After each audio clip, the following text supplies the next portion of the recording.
నమస్కారం.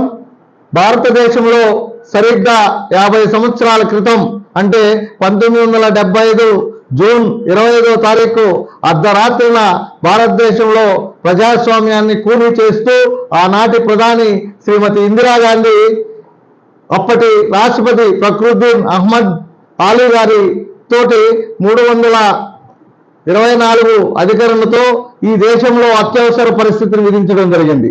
దీనికి కారణం అప్పటి ప్రధాని శ్రీమతి ఇందిరాగాంధీ ఎన్నిక మీద జరిగినటువంటి కోర్టు తీర్పు ఆధారంగా వారి యొక్క అసహనానికి దేశ ప్రజలందరినీ దేశ ప్రజాస్వామ్యాన్ని రాజ్యాంగాన్ని కూనీ చేస్తూ అత్యవసర పరిస్థితి విధించారు. ఈ అత్యవసర పరిస్థితిలో అనేక మంది దేశ నాయకులు దేశ భక్తులైనటువంటి శ్రీ అటల్ బిహారీ వాజ్పేయి గారు, అదేవిధంగా లాల్ కృష్ణ అద్వానీ గారు, జార్జ్ ఫెర్నాండెస్ గారు, అదేవిధంగా లోక్ నాయక్ జయప్రకాష్ నారాయణ గారిని ఇలాంటి అనేక మంది గొప్ప నాయకులను జైలు పాలు చేసి ఈ దేశంలో ప్రజాస్వామ్యాన్ని అంతమొందించడానికి ప్రయత్నం చేశారు. అయితే ఈ అత్యవసర పరిస్థితుల్లో పత్రిక స్వేచ్ఛ లేదు, అదేవిధంగా వాక్ స్వాతంత్రం లేదు, ఎలాంటి ప్రజాస్వామ్యబద్ధమైనటువంటి హక్కులని కాలరాశారు.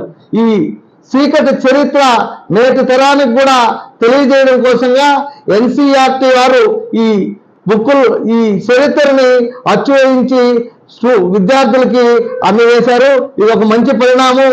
ఇలాంటి అప్రజాస్వామికం చేసినటువంటి పార్టీ ఏదైతే ఉందో ఆ నాయకులు ఈరోజు రాజ్యాంగాన్ని చేతపట్టుకొని మేము రాజ్యాంగ పరిరక్షణ చేస్తాం, ప్రజాస్వామ్యాన్ని కాపాడుతాం అంటూ వీధుల్లో తిరుగుతున్నారు. ప్రజాస్వామ్యాన్ని కాపాడుకోవడంలో 1977లో జరిగినటువంటి ఎన్నికల్లో ప్రజలు శ్రీమతి ఇందిరాగాంధీకి సరైన బుద్ధి చెప్పి ఇది ప్రజాస్వామ్య దేశమని గుర్తు చేసే విధంగా ఆ రోజు జనతా పార్టీని ఎన్నుకోవడం జరిగింది.